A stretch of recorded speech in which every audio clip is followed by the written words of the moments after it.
Okay, we have a question about the store, about health and death, and I love it, the Drudge-like curriculum delivery system, and then rewards. Now, with all of this, we need to remember that we're trying to elicit intrinsic motivation. And look up Dan Pink's TED Talk. He's got a great one about the puzzle of motivation is what it's titled. I'll put a link in. And the idea we're trying to tap that intrinsic motivation. You can't escape extrinsic motivators, carrots and sticks. It's but we've been trained so it's ingrained in everything we do. So tapping intrinsic motivation takes effort, and that's the goal because when it comes from within, it's far more authentic. Now let's take these one by one. How to use how to use a store maybe next year. Well, if you're using gold, you have to have a store. And let me explain why. XP is for leveling up. Health is a classroom management tool. Gold is to buy stuff. And if some of your gold can be used to buy health, at some point you're going to cap your health and then your gold is going to start accumulating.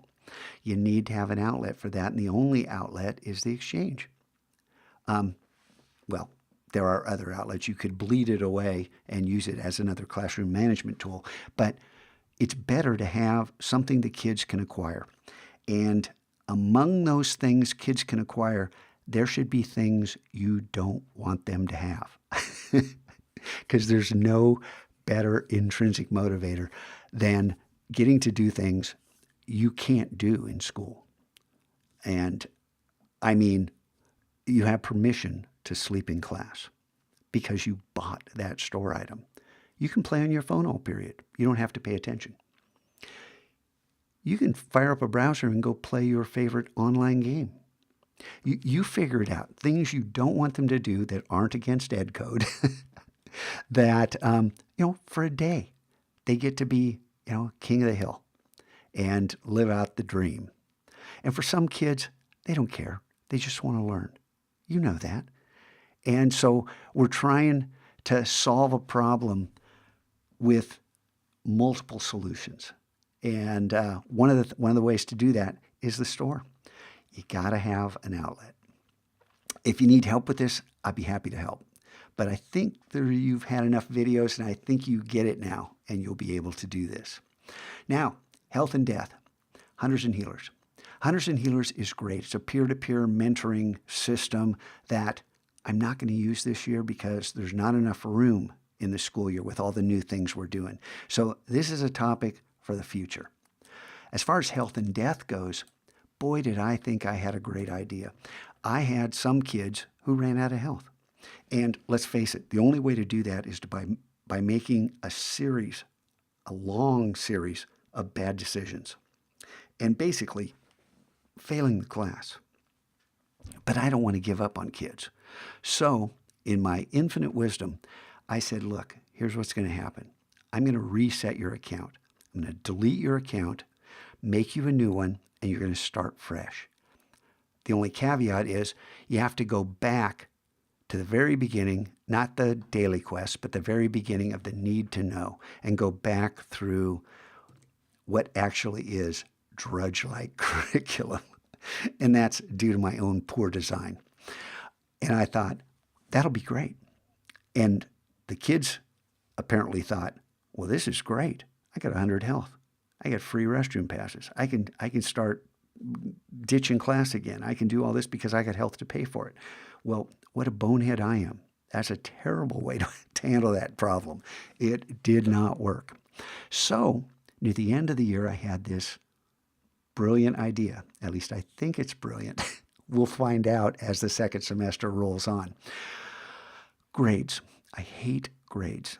I hate them. One kid got an F in the Mac lab, and that's because he stopped coming to class. There's nothing I can do about him.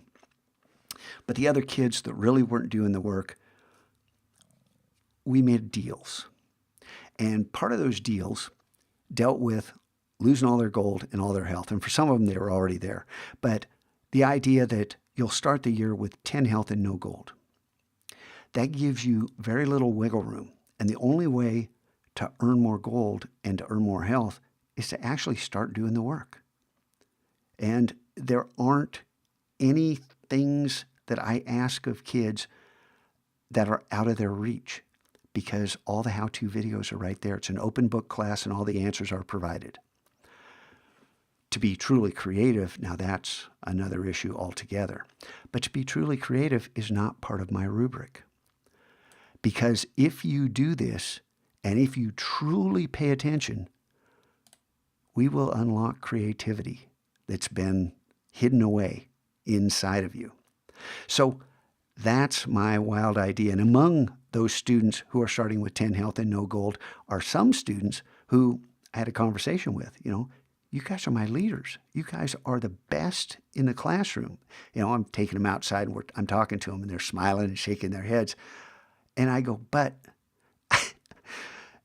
you're kind of coasting. What you did was great. And I pause and you can see their faces start to change. And I say, the rubric, right? Yeah. Well, you were great. And we're getting B's. And so, well, do you want an A? Well, yeah, I have to get an A. Okay, you're going to start the second semester with 10 Health and No Gold. Well, but make a choice. Anyway, I have a lot of students who have moved up a letter grade or are not failing and, have moved out of that D zone, even though they didn't really deserve it, just to try to see if this will work. So that's how I'm handling it now. We'll see if this works. I have no idea. And Marcia, as far as the rewards go, and I know some kids just really respond to this, just remember, keep it intrinsic as much as you can. And, it's impossible to separate it out entirely. But don't you love it when some kids respond to this when they wouldn't respond to anything else? All right, hope that helps. This is a long video, but it's shorter than all the other ones that I've trashed.